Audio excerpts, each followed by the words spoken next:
할렐루야, 감사합니다. 우리 분열교회 주일 오전 예배 참석하시고 또 지금 온라인으로 함께하고 계시는 여러분을 예수님의 이름으로 환영하고 축복합니다. 우리 준비하신 헌금을 하나님께 올려드리시면서 잠시 광고 말씀 들으시겠습니다. 우리 남전도의 모임을 사실은 지난달 마지막 주에 써야 되는데 지금 출석률이 저조해서 계속 못하고 있습니다. 오늘은 꼭 남전도의 모임을 갖도록 하겠습니다. 우리 장혜롱 선교사님이 새로 부임하신 충칭 통양농 팀이 이제 세 번째 경기를 치렀는데요. 첫 번째 경기 때는 하나님께서 우리에게 보여주실 만한 것들이 있으셨기 때문에 이렇게 패배를 허락하셨고, 이제 두 번째, 세 번째 경기는 우승 중에 있습니다. 우리 하나님께 영광의 박수 한번 올려드릴까요? 아멘. 하나님만이 하실 수 있는 방법으로 하나님이 이끌어오고 계심을 이렇게 저희도 선명히 보고 있을 뿐만 아니라 당사자인 우리 장혜련 선교사님께서 그것을 선명히 보고 있다고 이렇게 매주 주일 새벽에 저희에게 이렇게 믿음의 그 고백의 카톡을 보내주십니다. 하나님만이 하실 수 있는 일들 가운데 여러분들이 함께 하셔서 어제 그런 생각이 들었어요. 하나님 나라가 우리에게 임했는데 그러면 하나님의 역사가 우리 가운데 일어나는 것이 당연한데, 우리가 하나님의 자녀들이 기도할 때에 하나님이 그 일을, 물론 그분들은 하나님 또 성령님도 예수님도 모르지만 하나님이 우리의 기도를 들으시고 역사하심 우리에게 보여주실 것을 기대하고 신뢰할 때에 정말로 하나님이 그 선수들 가운데 힘을 주셔서 골을 넣게 하지 않으셨나 생각하게 되었습니다. 그래서 여러분들 계속해서 그 축구 중보기도 가운데 나오셔서 여러분들이 하나님 나라를 경험하는 시간 되시길 축복합니다. 네 번째 경기는 10월 18일 토요일 8시 30분에 있습니다. 그래서 여러분들 시간 내셔서 함께 참여해 주시길 권면드리겠습니다. 우리 정기 권사님 차녀 임지의 양의 결혼식이 10월 25일 토요일 11시 30분에 원주 인터불고에서 있습니다. 이제 첫 번째 따님을 시집 보내시고 이제 두 번째 따님을 시집 보내시는데요. 10월 25일 토요일입니다. 오전 11시 30분에 원주 인터불고 호텔에 있습니다. 혹시 청첩장이 필요하신 분은 뒤에 가져놨으니까요. 가져가시면 좋겠습니다. 또 우리 분열교회 그 환우들을 위해서 함께 기도하길 소망합니다. 그 우리 강선동 장로님과 또 우리 정기 권사님을 위해서 특별히 기도해 주시길 당부드리겠습니다. 우리 강선동 장로님은 지금 현재 그 항암 치료로 인해서 병원에 입원해 있는 상태시고요. 이제 월요일에 새로운 항암을 시작하십니다. 우리 정기 권사님께서도 사실 오늘 나오실 수 없는 몸의 상태임에도 불구하고 이렇게 순종하여 예배 가운데 나오셨는데요. 우리가 그런 경험 참 많이 했잖아요. 몸이 아프고 뭐 또 마음이 아프고 삶에 문제가 있을 때 예배 가운데 예배자로 섰을 때 하나님은 이미 나에게 오셔서 내 몸과 내 마음을 또 우리 삶 가운데 하나님만이 하실 수 있는 일들을 이루셨음을 우리 많이 경험했습니다. 이번에도 우리 강선원 장로님과 또 정기 권사님 가운데 또 혹시 환우들 계시다면 그분들 가운데 하나님의 치유의 은혜가 부어질 수 있도록 여러분 계속해서 기도해 주시기 바랍니다. 우리 잠깐 기도하죠. 사랑의 주님, 오늘은 주일입니다. 우리의 것을 내려놓고 오직 주님과 교제하는 충만한 시간을 갖는 주일입니다. 주님의 날 주님이 일하여 주시고 주님의 자녀들 가운데 이제 하나님 필요한 부분들을 채우시며 하나님 말씀으로 깨달을 것들을 깨닫게 하는 놀라운 은혜가 이 시간 부어지길 간절히 소망합니다. 우리 삶의 주인은 하나님이심을 우리가 찬양과 경배로 고백할 뿐만 아니라 아버지이제 물질의 주인 되신 하나님을 인정하며 주님 앞에 그 예물을 드렸습니다. 하나님, 예물을 드린 우리의 중심을 받아주시고 그 드린 자들 위해 또 드리고 싶으나 삶이 어려워 드리지 못한 우리 교우들 있다면 성령 하나님 오셔서 채우시고 하나님이 후하게 주시는 우리의 선한 아버지 되심을 더 선명히 알게 하여 주시옵소서. 하나님, 이 시간 주님 앞에 우리가 간절히 구하는 것은 우리 사랑하는 교우들, 우리 환우들을 속히 회복해 주시길 간절히 소망합니다. 하나님 손길로 그들을 만져주셔서 머리서부터 발끝까지 치유하여 주시고 아버지여 주님이 창조하신 그 모습 그대로 다시 모든 세포들이 회복되어 줄 수 있도록 주님 역사하여 주시옵소서. 멀리 타국에서 하나님의 나라를 위하여 하나님께 모든 것을 맡기고 이제 하나님의 일에 참여하는 우리 선교사님 가운데 이 시간 지혜와 통찰력이 부어지길 예수님의 이름으로 축복합니다. 하나님이 이끄심을 먼저 보고 그 인도를 따라갈 수 있는 그 모세와 같은 겸손함을 허락하여 주셔서 하나님이 말씀하시는 대로서는 우리 선교사님 되게 하여 주시옵소서. 이 시간 주님 앞에 겸손히 머리 숙여 이제 말씀을 받기로 한 우리 성도 한 분 한 분을 예수님의 이름으로 축복합니다. 하나님 단 한 사람도 그 머릿속에 그 마음속에 허망한 것 그대로 넣어두고 왔다 넣어두고 돌아가지 않을 수 있도록 아버지 그 생각과 마음과 영혼을 주님 주장하여 주셔서 하나님 말씀으로 가득 채워지고 성령의 인도하심 성령의 비추심을 분명히 받고 돌아갈 수 있는 우리 예배 시간이 되게 하여 주시옵소서. 함께하지 못하여 온라인으로 함께하고 있는 믿음의 교우들 역시 아버지 동일한 은혜를 허락하여 주시고 어디 있든 간에 하나님이 부르신 자녀임을 선명히 아는 은혜가 이 시간 부어지기를 예수님으로 축복합니다. 주님, 주님만이 우리 예배를 인도하실 수 있음을 고백합니다. 우리와 함께하사 운행하여 주시옵소서. 감사합니다. 예수님의 이름으로 한 분 한 분을 축복하며 기도하였습니다. 아멘. 계속해서 하나님의 자녀의 유업에 대해서 살펴보고 있습니다. 우리 다 같이 한번 읽어보실까요? 하나님 자녀의 유업 첫 번째부터 여섯 번째까지 우리 다 같이 한번 읽어보시기 원합니다. 첫 번째 시작. 자녀의 기도를 들으신다. 협력하여 선을 이루신다. 자녀들의 삶을 빚어가신다. 아버지 일에 동참시키신다. 열방을 유업으로 주신다. 아멘. 하나님 자녀에게 주신 그 유업, 하나님 자녀에게 주신 그 유업은 예수 그리스도에게 주셨던 그 유업과 같은 것이라고 말씀드렸습니다. 세상에 공동 상속자는 뭐 반으로 쪼개든 뭐 3분의 1로 쪼개든 이렇게 쪼개서 갖는 것이라면은 하나님 나라 자녀의 공동 상속이라는 것은 하나님 나라의 공동 상속은 예수 그리스도에게 주셨던 그 유업 그대로 우리에게도 자녀된 우리에게도 그대로 주신다는 것을 의미한다라고 말씀드렸습니다.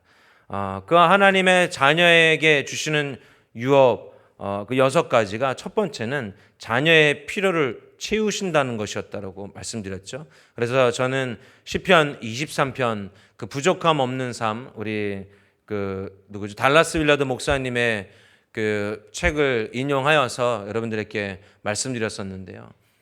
우리가 하나님 아버지가 진심으로 나의 아버지임을 알고 인정하고 알고 믿을 때에 실제로 그 하나님 아버지가 나의 삶을 부족함 없이 인도해 가심을 경험하게 됩니다. 하나님의 자녀된 우리에게는 하나님의 필요를 채우시는 것, 하나님이 우리의 필요를 채우시는 것이 너무도 당연한 일이에요. 할렐루야. 이해되십니까? 그래서 제가 이제 많은 분들 목장에서 그런 얘기 여러분들의 간증을 들을 때에 지금 이제 벌써 우리 분유엘 교회에 저를 포함해서 4분인가요? 5분인가요? 그 집을 이제 구매하게 되거든요. 새로 이렇게 집을 구매하는 분들이 지금 굉장히 많으세요. 다 집사셔요. 집사. 저부터 우리 희영 집사님네 또 우리 루야네 우리 동해 형제네 우리 황문수 권사님네까지 지금 다 하나님이 집을 우리 또 새로 이사 가신 분들까지 주시는데 그 여정이 정말 우리가 상상할 수 없는 하나님의 방법으로 지금 채우셔서 많은 분들이 아니고요, 대부분이 거의 지금 이제 우리 권사님 아직 입주 안 하셨지만 우리 권사님도 하나님이 인도하고 계시다고 확신하고 계시는데, 지금 하나님이 부족함 없이 오히려 남도록, 그렇죠? 그래서 우리는 늘 가득 찬 사람이 아니라 어떤 은혜를 받고 있는 사람들이라고요? 넘치는 은혜, 넘쳐 흘러서 나눠줄 수 있는 사람들이 되었다라는 것입니다. 그리고 하나님은 자녀의 기도를 들으십니다. 우리의 기도를. 그래서 얘가 주기도문이었고, 또 그 주기도문의 주된 것은 하나님을 아는 것이었다라고 말씀드렸죠. 하나님의 나라가 부어지는 것. 또 세 번째는 협력하여 선을 이루시는 것인데, 협력하여 이 선을 이루시는 것은 우리가 생각하는 어떤 잘됨, 성공, 어떤 교훈을 얻는, 그냥 세월이 흐른 다음에 그래 인생 가운데 그 일을 다 쓸모없는 일이 아니었어, 언젠간 이렇게 좋은 일도 있잖아, 이런 교훈을 얻는 선이 아니라 무엇이었다고요? 이 선은, 성경이 말하는 선은 하나님을 아는 것이라고 말씀드렸습니다. 하나님을 아는 것은 무엇입니까? 구원이죠. 모든 일 가운데 하나님을 아는 자리로 우리를 이끄신다라는 거예요. 구원을 이루는 자리로 우리를 이끄신다, 하나님의 자녀가. 그러니까 하나님의 자녀들은 어려움 가운데서도 하나님을 발견해요. 하나님이 이 하나님을 발견하기 위해서 나에게 이 어려움을 주셨었구나, 이 일을 허락해 주셨었구나 라는 것을 깨닫는다는 거죠. 이렇게 하나님을 알아가는 것이 실제로 구원을 이루어가는 것입니다. 네 번째는 자녀의 삶을 빚어가신다는 거죠. 사랑하는 자녀에게 하나님 어떻게 하신다고 하셨어요? 징계하신다고 하셨죠. 우리의 삶 가운데 만약에 그 징계가 없다면 나는 뭐예요? 사생자, 하나님의 아들이 아닌 거예요. 여러분들이 아무리 내가 세상 방법대로 그냥 하나님 떠나서 하나님과 상관없이 막 사는데도 여러분들에게 아무 일도 일어나지 않습니까? 하나님의 징계가 없습니까? 그럼 굉장히 두려운 거예요, 사실은. 하나님의 자녀로서 공급도 받지 않고, 하나님의 자녀로서 보호도 받지 않고, 인도도 받지 못하고 있는 삶인 거예요. 그러나 하나님이 사랑하시는 자녀, 그 아들은 어떻게 하신다고요? 징계하신다고요. 그 징계의 수위가 처음에는 큰 일을 했어야만 하나님이 징계하셨는데, 점점 가면 갈수록 아주 작은 것에도 하나님이 징계하세요. 하나님에게서 조금만 벗어나도 하나님 징계하세요. 그때 되면 우리는 금방 깨달아요. 그렇죠? 그때 그 정도 되면 우리는 하나님이 내 그 작은 부분까지 하나님 중심으로 다시 돌아오길 원하시는구나, 이 징계를 통하여서 그걸 깨닫게 된다는 거죠.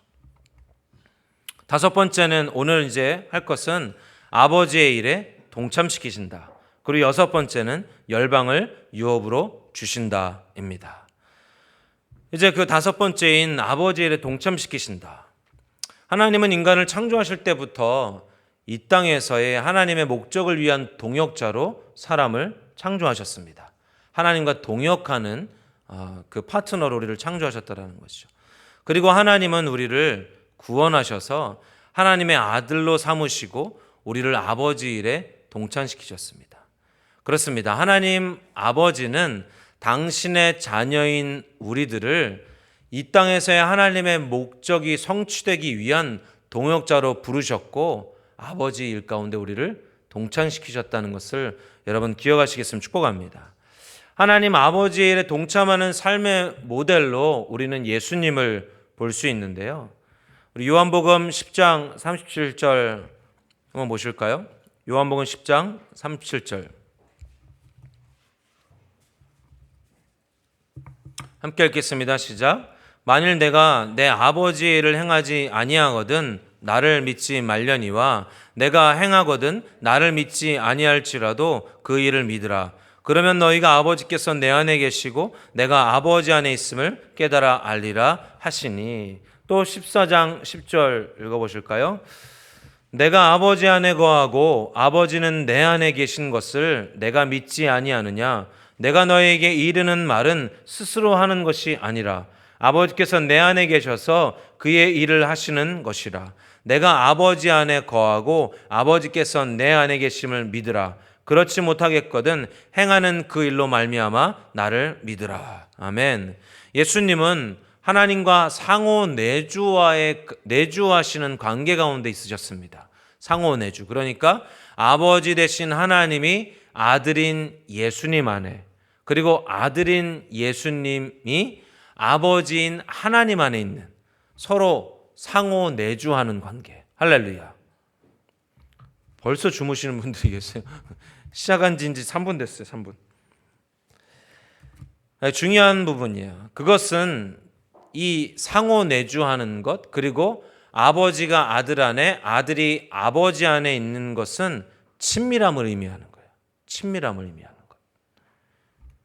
하나님 안에, 예수님 안에 라는 표현은 친밀함을 말하는 것입니다. 예수님이 감당하신 사역과 전하신 모든 말씀들은 하나님과의 친밀함 가운데서 나온 것이에요. 그러니까 아들인 예수 그리스도가 하나님 아버지, 또 하나님 아버지가 예수님을 아들로 이 땅 가운데 보내시고 또 우리를 아들 삼으신 것은 어떠한 관계보다 가장 친밀한 관계인 아버지와 아들의 관계로 우리를 부르신 거고, 이 친밀한 관계 안에 있다는 것은 하나님의 일에 우리를 동참케 하신 것이라는 거예요. 이해되십니까? 예수님은 그렇게 그 친밀함 안에, 그러니까 하나님 아버지 안에, 또 하나님이 그분 안에, 아들인 예수 그리스도 안에 계셨다라는 것을 우리는 볼 수 있습니다. 성경에 보면 예수님이 아버지 일에 동참하신 방법이 나오는데요. 그 첫 번째가 아버지가 오늘까지 일하신다. 그리고 나도 일한다. 나는 스스로 아무것도 할 수 없다.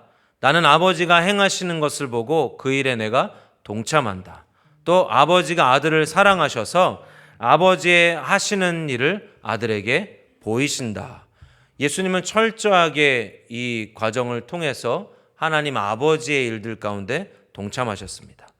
이런 부분들은 나중에 이제 우리가 공과가 끝나면은 한 챕터 한 챕터 더 자세하게 이렇게 살펴보고 싶습니다. 이것이 우리가 살아가야 할 신앙의 핵심인 포도나무의 삶이에요. 이것이 우리가 하나님의 동역자로 살아가는 삶의 방식이며 열매를 맺는 방식이에요. 그러니까 내가 하나님 안에, 하나님이 내 안에 있는 그 상호 내주하는 친밀한 관계의 삶. 이 관계 안에 있을 때에만, 성경에 보면 이 관계 안에 있을 때에만 우리는 열매를 맺을 수 있어요. 우리가 하나님을 떠나서는, 내가 하나님 말고 다른 것에 붙어서는 어떠한 열매를 맺을 수 없다는 거죠. 우리가 이 삶을 살 때에 이 땅에서 하나님의 뜻이 이루어지고 나를 통하여 하나님의 나라가 확장되고 하나님의 이름이 높임받으실 수 있다는 것을 여러분 기억하시겠으면 축복합니다. 하나님은 우리를 하나님의 목적을 이루는 동역자의 삶으로 부르셨습니다. 하지만 우리가 이 삶을, 동역자의 삶을 살기 위해서는 대가를 지불해야 하기도 합니다. 그러나 하나님을 사랑하는 사람들은요, 그 대가 지불하는 것을 부담이나 짐으로 여기지 않습니다. 억울하게 여기지 않습니다. 오히려 그것을 특권으로 여기죠. 내가 하나님 아버지와 친밀함 가운데, 하나님 아버지의 일 가운데 내가 동참함으로 이제 하나님의 일, 하나님의 목적을 이루는 삶 가운데 내가 나아갈 때 우리는 대가를 지불해야 하는데, 하나님을 사랑하는 사람들은 이 대가 지불을 어떠한 짐이나 부담으로 느끼지 않고 무엇으로 여긴다고요? 특권으로 여긴다라는 거죠. 사도 바울도 이렇게 고백했습니다. 자녀이면 또한 상속자, 곧 하나님의 상속자요, 그리스도와 함께한 상속자니 우리가 그와 함께 영광을 받기 위하여 고난도 함께 받아야 할 것이니라. 생각하건대 현재의 고난은 장차 우리에게 나타날 영광과 비교할 수 없도다. 우리가 그런 말들 많이 하잖아요. 하나님의 영광을 위해서. 그렇죠? 하나님의 영광을 위해서. 하나님의 영광을 위해서 나는 공부해야 하고, 하나님의 영광을 위해서 돈을 많이 벌어야 하고, 하나님의 영광을 위해서 성공해야 한다고 말하지만, 하나님의 방법으로 살아가기 위해, 하나님 중심적으로 살아가기 위하여 대가를 지불하지 않는다면 그것은 그냥 자기 성공을 위한 자기 영광을 바라는 거예요. 우리 다음 세대들을 잘 들으셔야 돼요. 되게 유치한, 어렸을 때부터 우리 가졌던 발상이거든요. 이것이 하나님의 영광을 위해서 나는 돈을 많이 벌어야 된다. 하나님의 영광을 위해서 성공해야 한다. 하나님의 영광을 위해서 공부해야 하고. 그런데 제가 이렇게 우리 학생들 봤을 때 그런 아이들 치고 하나님의 영광을 경험하는 예배 가운데 나오는 학생들 극히 드물어요. 다행히 우리 분열교회 아이들은 공부를 잘 못해가지고, 못한다는 말은 잘 안 해서 승아야, 잘 안 해서 예배에 이렇게 잘 출석하지만 막 그 하나님의 영광을 위한다고 하면서도 자기에게 오는 대가 지불은 받아들이지 않는다라는 거죠. 하나님의 영광을 위하여 내가 돈을 많이 벌어야 한다고 말하면서도 하나님의 방법을 따르지 않고 하나님의 방법을 따를 때 받게 되는 그 대가를 지불하지 않으려고 하는, 이것은 결국 자기 성공, 자기 영광을 위한 것인 거예요. 우리는 하나님의 영광을 위해 고난받는 대가를 감수해야 합니다.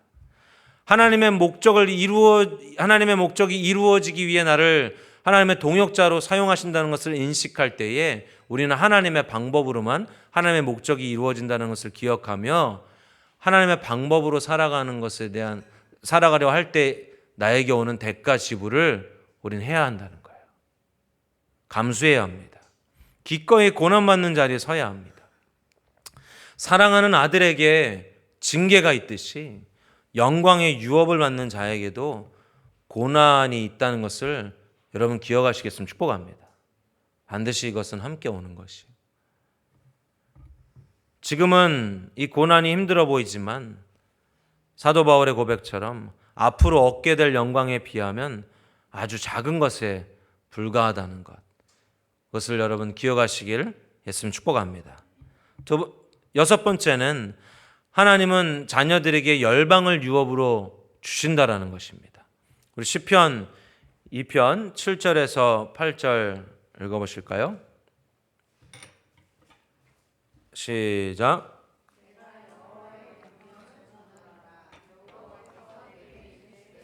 너는 내 아들이라. 오늘 내가 너를 낳았도다. 내게 구하라. 내가 이방 나라를 내 유업으로 주리니 내 소유가 땅 끝까지 이르리로다. 아멘.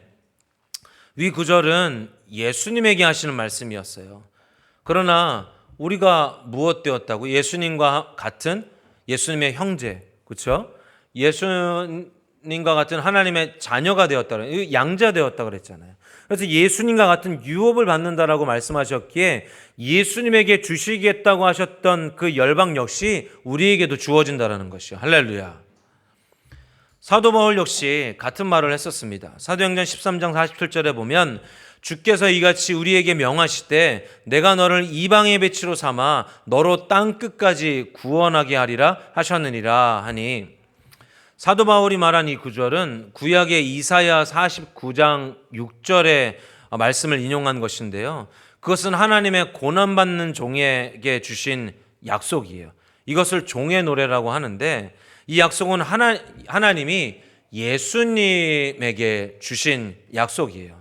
그러나 사도 바울은 지금 그것이 자신에게 하나님이 주신 말씀이라고 말하고 있잖아요. 그것은 사도 바울 역시 하나님이 예수님에게 주신 유업이 예수 그리스도를 통하여 하나님의 자녀된 우리에게도 동일하게 부어진다는 것을 선명히 알았던 것이에요. 이 열방을 주신다는 것이.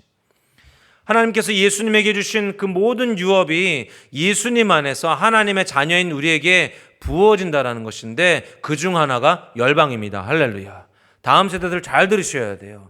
여러분들이 하나님 나라 유업을 받은 하나님의 자녀로서 하나님의 목적을 위해 살아갈 때 하나님 여러분들에게 열방을 허락하세요. 열방을. 아유, 목사님, 제가 지금 반에서 지금 몇 등 하고 있는지 아세요? 저는 영어나 다른 나라 말도 이거 원하지 않아요. 재미도 없고요. 이렇게 생각할 수 있겠지만, 그럼에도 불구하고 하나님은 우리의 약함을 통하여 하나님의 위대함을 나타내세요. 저도 그런 것이 잘 이렇게 되어지지, 제가 원해서 이렇게 제가 이렇게 쉬어보니까 한 6, 7개국 이렇게 다녀본 것 같아요. 그런데 제가 원해서 그 나라를 찾아갔던 것이 아니거든요. 다 보면은 교회 안에서 하나님의 어떤 사역을 맡기셔서, 특별히 찬양과 경배라는 사역을 맡겨주셨기 때문에 그 찬양과 경배라는 지금 하나님 나라에서 지금 찬양 경배가 이루어지고 있잖아요.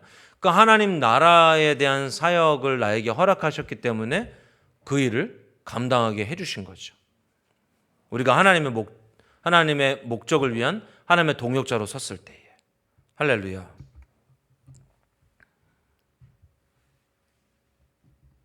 하나님께서 예수님에게 주신 모든 유업이 예수님 안에서 하나님의 자녀인 우리에게도 주어진다라는 것을 여러분 기억하시겠으면 축복합니다. 그중 하나가 열방인 거예요.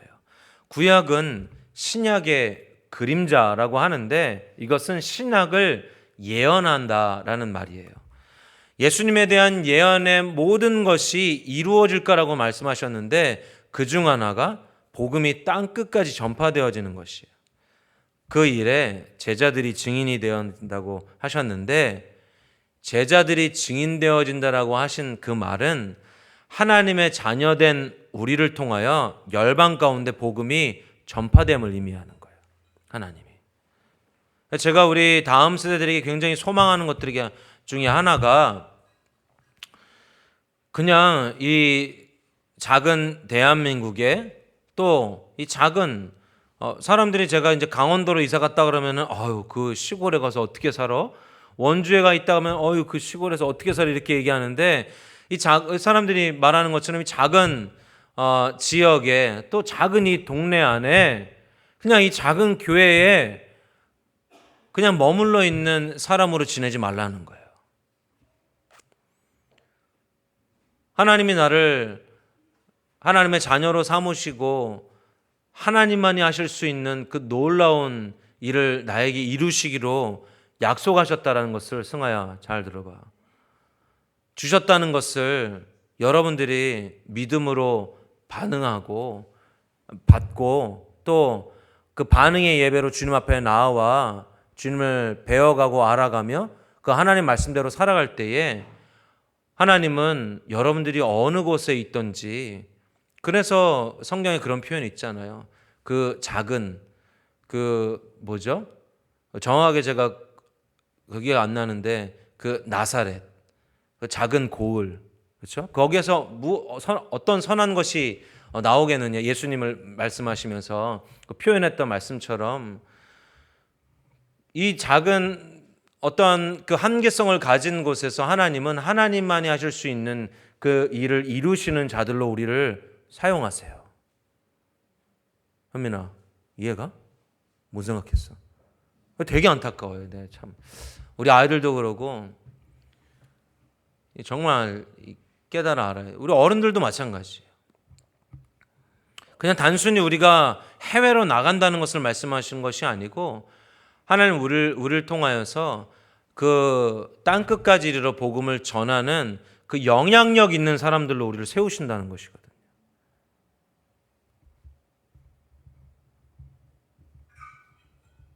박지성이 그랬다 그랬잖아요. 우리 다음 스레드 그 훈련하는 자리 가운데 와서 너희들 막 이제 유명한 선수들 이름 대면서 너희들 이런 선수 좋아하지? 이런 선수 되고 싶어? 네, 저 그런 선수 되고 싶어요. 그래서 박지성이 그렇게 질문했다. 그래서 그런 선수가 되기 위해서 지금 너희들은 무엇을 하고 있니? 영어 공부하고 있니? 아니면 남들 쉴 때 여러분 연습하고 있니? 따로 연습하고 있니? 자기 개발을 하고 있니?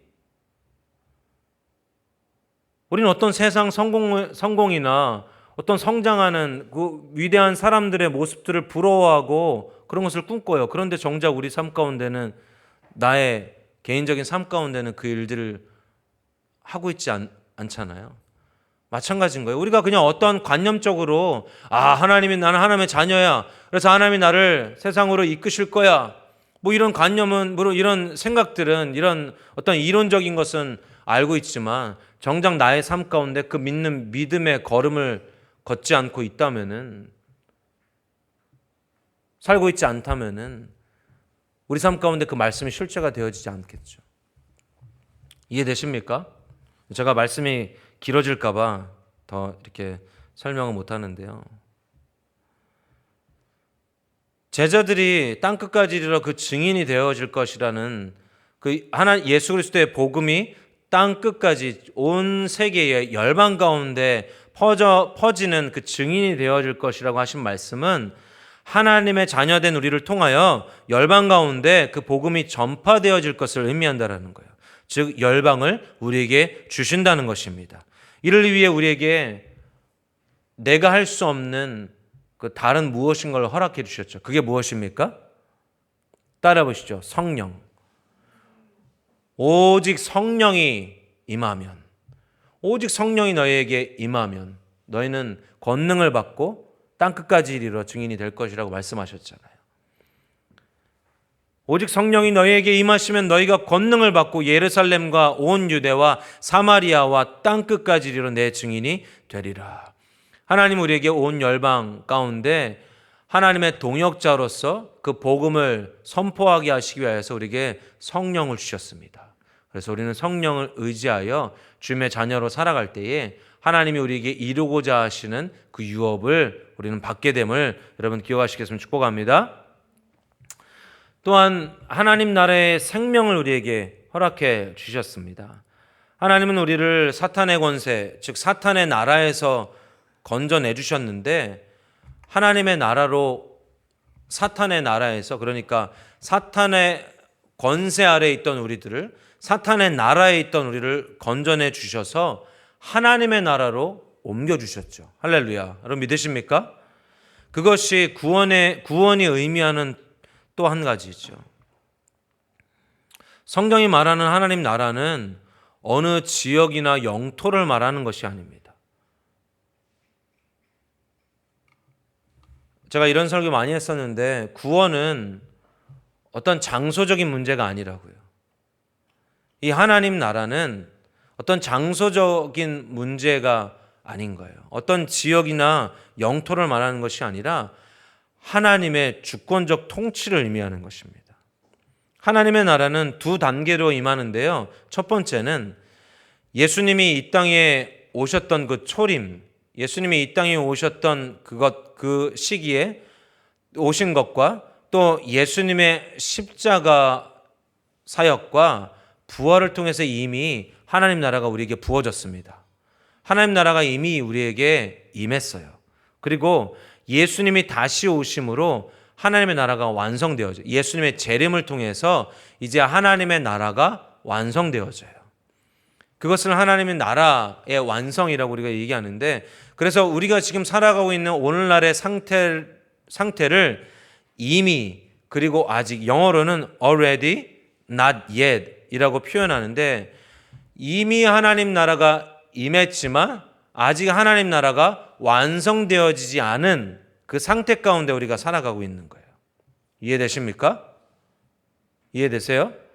예수 그리스도가 이 땅 가운데 오셨을 때 또 십자가에서 우리의 죄를, 모든 사탄의 그 권세들을 함께 그 십자가에서 죽으심으로 또 부활 승리하심으로 모든 그 죄의 영역들을 끊으셨어요.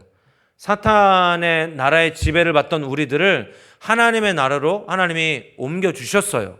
이때 하나님의 나라가 이미 우리에게 임했다고요. 할렐루야. 이미 우리에게 임했어요. 하나님 나라는. 그러나 하나님의 나라가 아직 완성되진 않았다라는 거예요. 그 완성되어지는 날이 언제라고요? 네? 예수님이 다시 오실 때, 그때 하나님 나라가 완성되어지는 거예요. 이 말은 하나님 나라의 모든 능력과 공급과 생명과 승리와 축복이 아직은 완전한 상태는 아니지만 이미 우리 가운데 역사하고 있다는 것을 의미한다는 거예요. 이해되세요? 이것이 부족함 없는 삶이랑 연결이 되어져요. 이미 내가 예수 그리스도를 통하여서 하나님의 유업을 받은 자로서 살아가고 있음을 깨달아 아는 것. 하나님이 나의 모든 필요를 아시고 하나님이 나를 그 사망의 음침한 골짜기 가운데서도 인도하시고 보호하고 계시다는 것을 알고 있고, 또 나는 이전에 사탄, 그 죄의 노예, 그 권세 아래 있었지만 이제 더 이상 나는 죄의 지배받는 자가 아니라, 죄의 종으로 사는 자가 아니라 죄를 다스릴 수 있는 권세를 가진 자가 되어졌다는 것을 아는 것.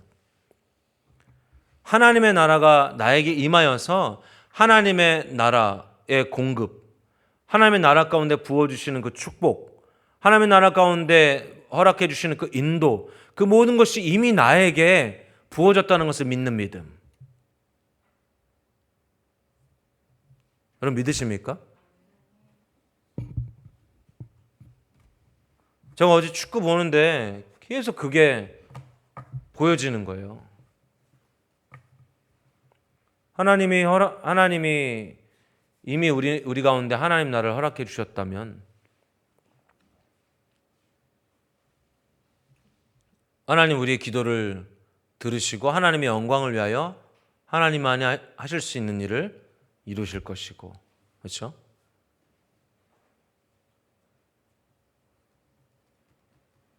협력하여 선을 이루셔서 그 어떤 상황이라 할지라도 하나님을 알게 하시고 우리를 하나님을 아는 그 구원의 자리 가운데로 이끌어 주시는,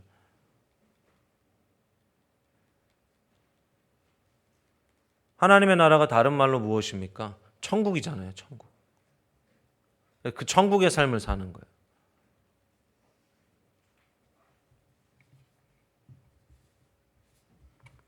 하나님의 나라가 아직 완전한 상태는 아니지만 이미 우리 가운데 역사하고 있다는 거예요.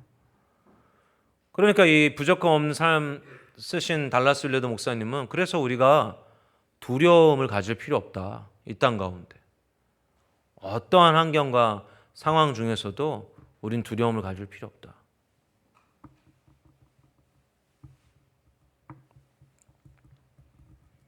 우리는 구약에서도 하나님 나라를 볼 수 있습니다. 하나님은 애굽의 노예되었던 이스라엘 백성들을 이끌어내시고 친히 그들과 함께 하시며 그들을 위해 적들을 물리치시고 보호하시고 모든 필요를 채우셨습니다. 그렇죠?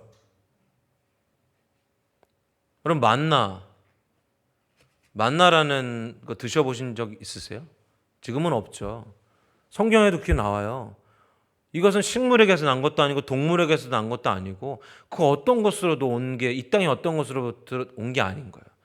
오직 하나님으로부터 왔던 것이 만나였던 거죠. 이 만나를 통해 하나님은 하나님의 공급을 경험케 하시고, 네가 걱정하지 않아도 하나님의 공급이 있을 것을, 다음 날 또 하나님의 만나를 허락해 주실 것을. 그래서 우리가 내일 것까지 챙기지 않아도, 이스라엘 백성들이 내일 것까지 챙겼을 때 어땠습니까? 네? 썩었잖아요. 그런데 내일 것까지 챙기는 게 허락되어진 날이 있었어요. 언제입니까? 주일에. 참 희한하죠. 성경에 다 나와 있어요.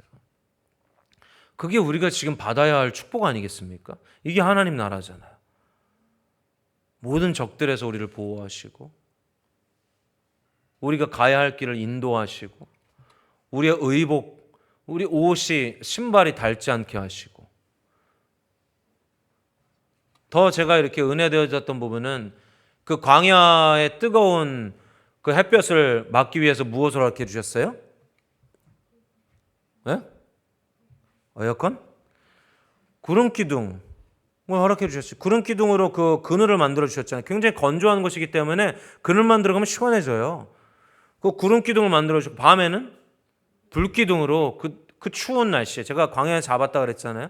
밤에 굉장히 추워요. 그 추운 날씨 가운데 따뜻함. 참 섬세하지 않으세요, 하나님? 그 정도는 감수해야 할 텐데. 제가 우리 아이들이랑 캠핑 갔거든요. 근데 저는 제가 혼자 캠핑 가거나 할 때는 감수해요. 추운 것도, 더운 것도, 벌레들도 감수하고 있는데, 아이들이랑 같이 가니까요. 뭐 우리 막내 그냥 전날에는 아빠, 언니, 오빠는 캠핑 안 좋아해도 나는 캠핑이 좋아. 이랬는데 다음날 송충이 몇 마리 나오니까, 우와, 나 집에 갈래. 캠핑 싫어. 어?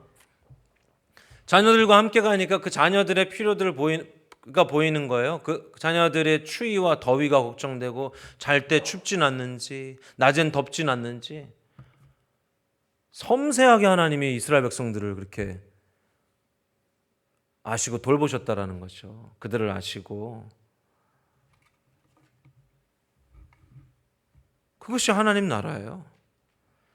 그리고 그 하나님의 구름 기둥과 불 기둥이 다른 주변 족속에게는 무엇이 되었다고요? 하나님의 임재의 상징이 된 거예요. 저 백성은 하나님이 함께 하시는 하나님이 택하신 백성이야 라는 임재의 상징이 되어진 거예요. 오늘날 우리에게 이 임재의 상징이 다른 사람들에게 비춰지길 예수님을 축복합니다. 다른 사람들이 볼 때 틀려야 돼요. 그냥 물불 가리지 않고 하나님의 방법이 아니라 자기 방법으로 남을 속이고 거짓말하고 온갖 방법들을 동원하여 성공하는 사람이 아니라 우리가 대가를 지불하고 하나님의 방법으로 설 때에 하나님이 채우시고 임재하셔서 그들을 보호하시고 우리 아까 찬양한 것처럼 우리의 모든 출입에 아침에도 저녁에도 우리가 잠잘 때도 하나님 우리와 구름 기둥과 불 기둥으로 함께 하시는 그것이 하나님 나라가 우리에게 임한 거거든요. 주변에서 보아야 돼요. 우린 그런 사람들이면 알아야 돼요. 성경에 이것을 숨길 수 없다고 말씀하셨어요. 그런데 지금 여러분들에게 우리에게 그 일이 일어나지 않고 있다면 하나님의 공급도 없고 제가 아직 이루어지지 않은 일이지만 제가 경험한 일을 한번 얘기해 보면은 제가 이제 신던 운동화가 우리 다니엘이 샀던 운동화이거든요. 근데 이제 이게 거의 10년 넘어가니까 밑창과 신발이 분리된 거예요. 분리되어진 거예요. 앞에부터 이제 점점 이렇게 분리되고 있어요. 그래서 제가 우리 아내한테 이거 하나 사야겠다 하고서 이제 보고 있다고 했었어요. 근데 우리 에덴 목장분들 아실 거예요. 우리 홍현선 지사님이 중국 가시다가 이제 어떤 에피소드가 있었거든요. 근데 그 에피소드에 퀴즈를 올렸잖아요. 그렇죠? 그래서 제가 그 퀴즈를 맞췄어요. 근데 그 홍현선 지사님이 거기다 썼거든요. 지금 아마 중국에서 듣고 있을 텐데 좋은 거 안 사도 돼요. 근데 뭐라 그랬냐면은 맞추시는 분에게는 소정의 상품을 드리겠습니다라고 했거든요. 근데 저는 상관없이 그냥 상황을 보고 그 퀴즈를 맞춘 거였는데 제가 이제 처갓집에 가서 이렇게 아이들과 시간 갖고 있는데 막 긴급입니다 목사님 하면서 막 긴급 문자가 막 온 거야. 그러면서 뭐라고 보냈냐면 목사님 발 사이즈가 어떻게 되시나요? 제가 그냥 편하게 신을 수 있는 신발 하나 사려고 합니다. 제가 너무 깜짝 놀랐어요 그때. 제가 얼른 자랑했어요 애들한테. 봐봐라 하나님 아버지 이런 분이시다. 우리 필요를 아신다니까요. 우리 하나님 섬세하게 우리를 내가 자는데 따뜻하게 걷는데 시원하게 너로 걷게 하신 그 광야길 홀리카카 하나님이 걷게 하셨다니까요. 우리 인생 가운데 하나님이 허락하셨다니까요. 나의 선한 목자 되신 어떠한 아버지보다도 선하신 이 세상의 어떠한 선한 아버지도 하나님에 비하면 이 세상의 선한 아버지는 악한 아버지가 될 정도로 선하신 하나님 아버지께서 우리의 삶 가운데 우리와 함께하고 계시는 그 하나님 나라를 허락해 주셨다니까요. 이 모든 것은 택하신 하나님의 자녀들, 그들이 하나님의 목적을 향해 가게 하시기 위함인 거죠. 이것은 이 땅에서도 하나님의 임재로 하나님 나라의 삶을 살 수 있으며 하나님의 목적으로 우리를 이끄셔서 우리도 이룰 수 있는 것인 거예요. 그러니까 예수님이 사셨던 삶을 여러분 잘 들여다보세요. 그리고 용기를 가지십시오. 믿음을 가지십시오. 예수님이 누굴 기도해서 고치셨어. 예수님이 정말로 기도하셨는데 그 물고기 2마리 맞나요? 빵이 오병이어의 기적을 이뤘어. 이게 우리 삶 가운데도 일어날 거라는 거죠. 이런 일들이.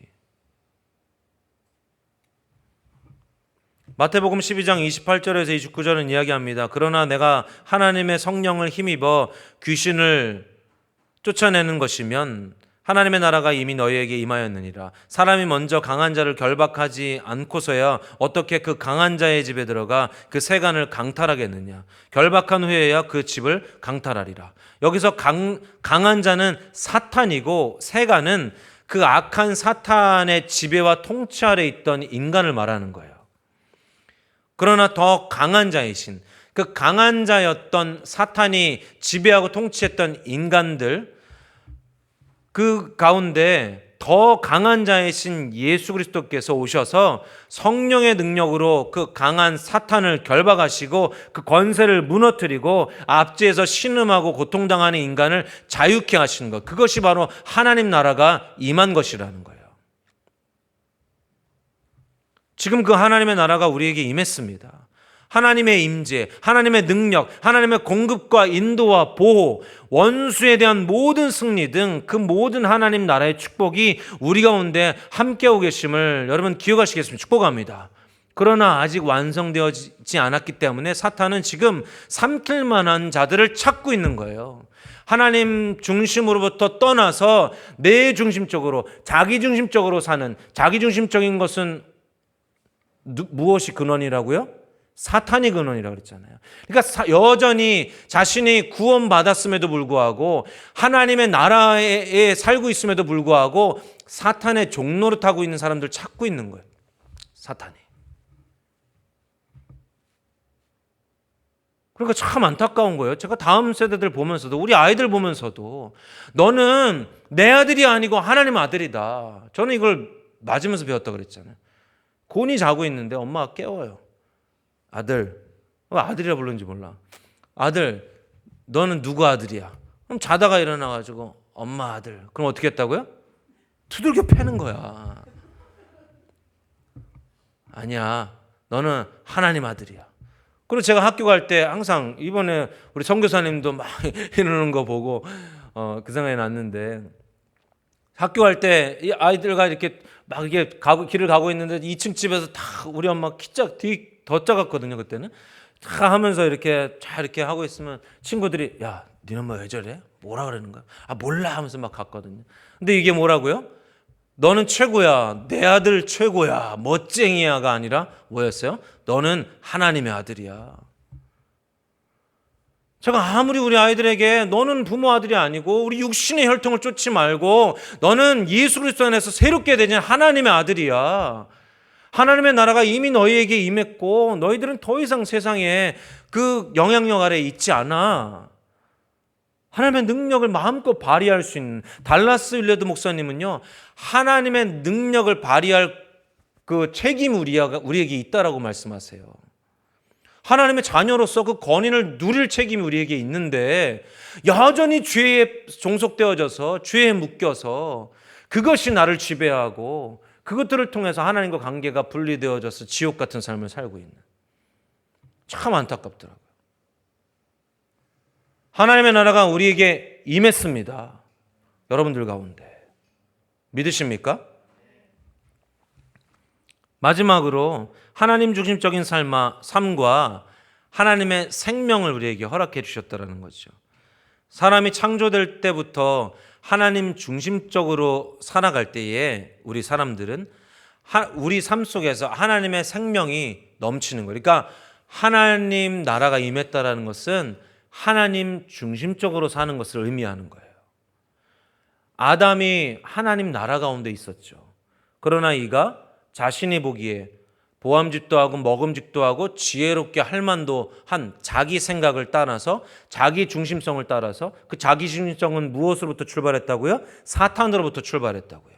사탄의 그 우두머리였던 그 루시퍼가 그렇게 타락한 것이고, 그것을 따라가서 하나님 나라에서, 하나님 중심적 것에서 벗어났다 그랬잖아요.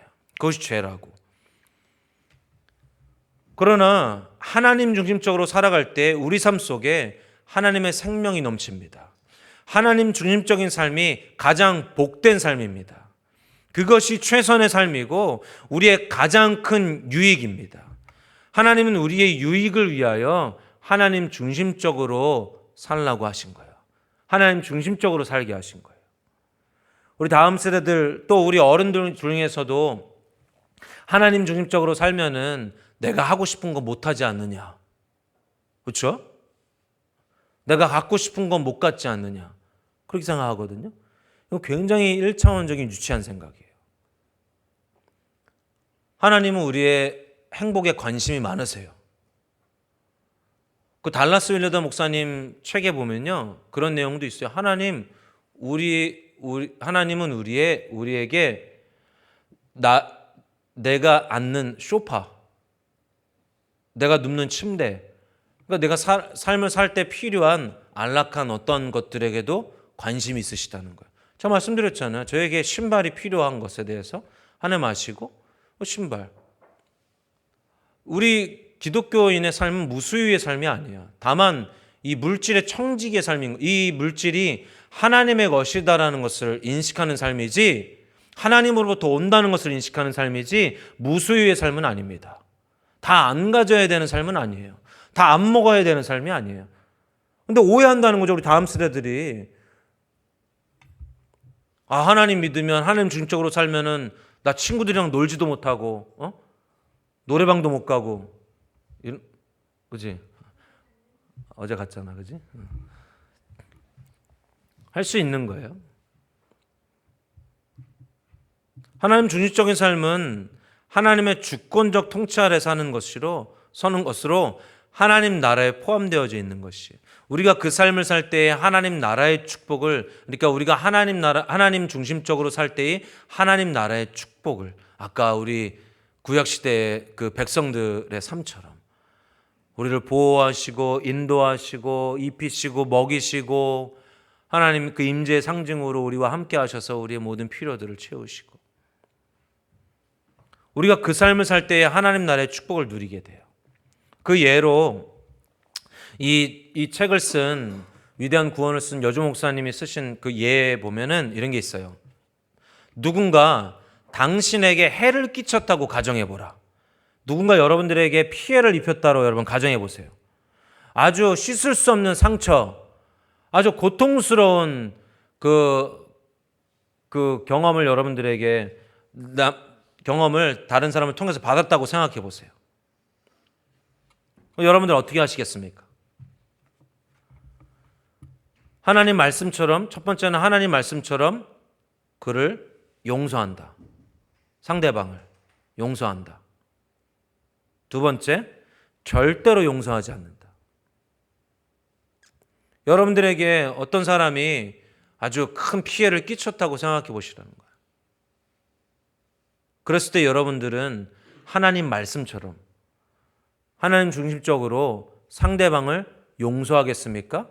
아니면 그래도 난 용서 못해 하며 용서하지 않겠습니까?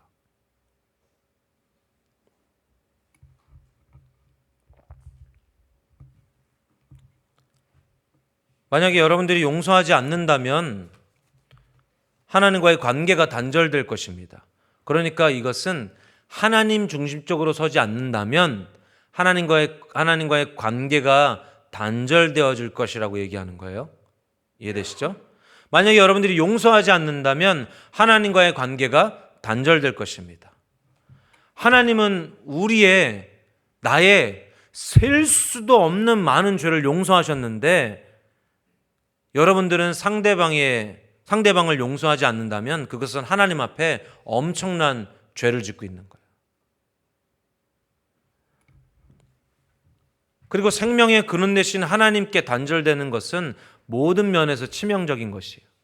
생명의 근원 되신 하나님과의 관계 단절로 인하여서 먼저는 삶의 기쁨을 잃어버리게 될 거예요.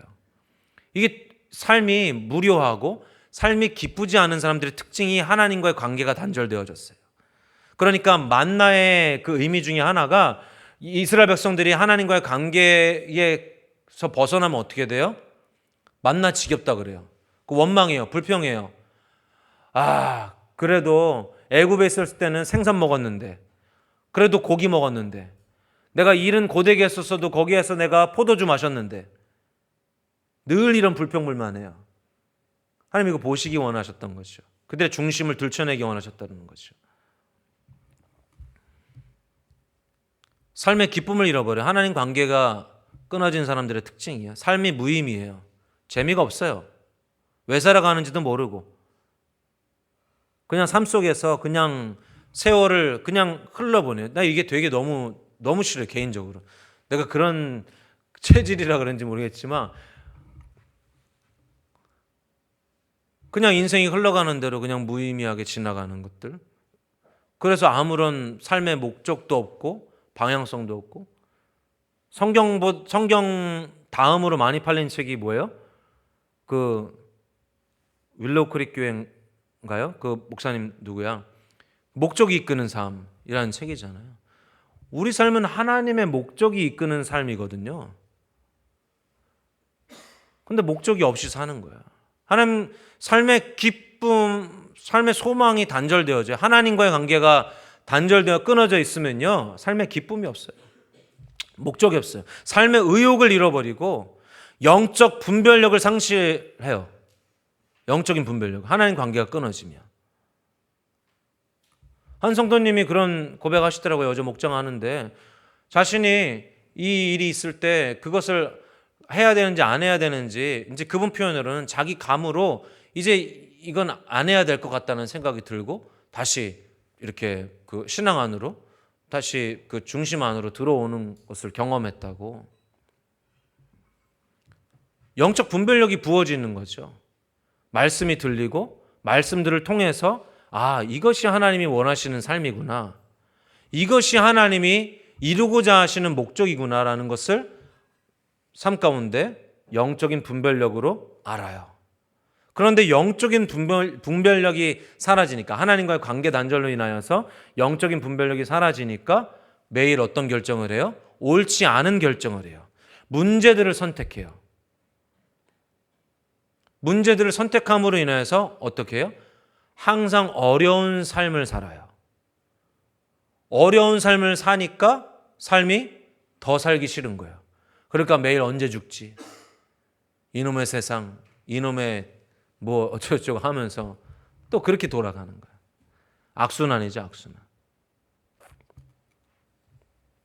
더 나아가서는 그 상대에 대한 미움과 분노, 원망으로 가득 차서 모든 초점이 어디가 있어요? 상대의 멸망에 가 있어요.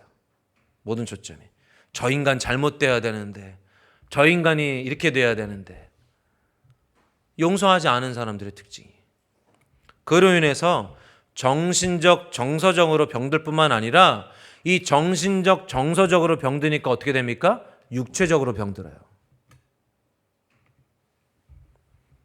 이는 여기에서는 예화를 다른 사람을 미워하는 죄로 얘기했지만 다른 죄도 해당돼요. 다른 죄도. 죄로 인해 하나님과의 관계가 파괴되면 우리는 이런 지옥과 같은 삶을 살 수밖에 없다는 거예요. 그러니까 하나님 중심적인 삶에서 떠나서 자기 중심적으로 살 때에 우리는 이런 지옥과 같은 삶, 하나님 나라가 없는 삶, 사탄의 나라 가운데 살아간다는 거예요. 그럼 이해되십니까? 그럼 선명히 보시겠으면 축복합니다. 하지만 하나님의 말씀처럼 하나님 중심적으로 서는, 하나님의 말씀대로 서는 상대방을 용서하고 하나님 중심적으로 선다면 우리는 하나님과의 올바른 관계 안에 머물 것입니다. 여전히 상대방에 끼친 그 피해는 복구되지 않을 수도 있습니다. 여전히 나에게 피해가 남아있어서 내가 해결해야 하는 것들이 남아있을 수도 있습니다. 하지만 하나님과의 올바른 관계 안에 하나님의 임재로 인한 기쁨이 넘칠 것이고 하나님과 동행하며 하나님께서 예비하신 복과 축복의 삶을 누리게 될 거예요. 말씀드린 대로 차 있는 삶이 아니라 넘치는 삶으로 다른 사람들에게까지 나에게 주신 그 축복이 넘쳐 흘러가는 삶을 경험하게 될 것이라는 거죠. 하나님 중심적인 삶이 가장 최선의 삶이고 우리에게 항상 유익한 삶입니다. 여러분. 그래서 우리가 말씀을 보아야 돼요. 우리가 하나님 안에 거하는 삶을 선택해야 돼요. 하나님을 벗어나는 것이 아니라. 하나님이 내 안에, 내가 하나님 안에. 이 포도나무 삶 가운데 여러분 서시겠으면 축복합니다. 말씀 마칩니다. 하나님 중심적인 삶이 천국의 삶이에요. 즉 하나님 나라의 삶이에요. 하나님께서 우리에게 그 하나님 나라의 유업을 허락하시기 위해 자녀 삼으셨다는 것을 기억하는 우리 모두 되길 예수님 축복합니다. 제가 다시 한번 말씀드릴게요. 하나님의 자녀의 유업 6가지. 자녀의 필요를 채우신다. 자녀의 기도를 들으신다. 협력하여 선을 이루신다. 자녀들의 삶을 빚어가신다. 아버지의 일에 동참시키신다. 열방을 유업으로 주신다. 할렐루야. 여러분들에게 이 놀라운 유업이 모두에게 부어지길 예수님으로 축복합니다.